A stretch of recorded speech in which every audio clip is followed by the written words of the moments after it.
Letošnje poletje je prvič minilo brez največjega bovškega hotela, hotela Kanin, brez 250 najboljših hotelskih postelj, edinega ogrevanega bazena in centra dobrega počutja s 5 savnami. Letošnja sezona je bila 20% slabše zasedena kot eno leto nazaj, mislim zasedena.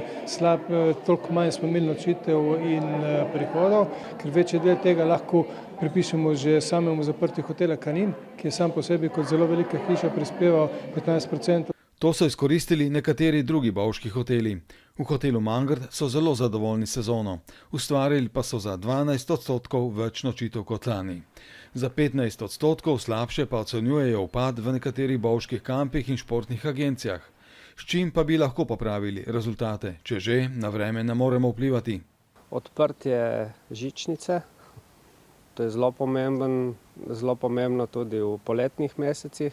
Za en uspeh pa so zaslužni Bovčani sami.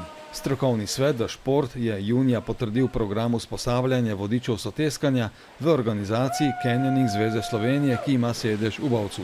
Ta moment je točno 40 tečajnikov zaključilo izobraževanje in tudi naredilo izpite. Letošnja sezona je vendarle prinesla nekaj novosti v ponudbi. Spust po jeklenicah v dolini Uče, hostel Soča Rocks, čebelnjak za apiterapijo in še kaj.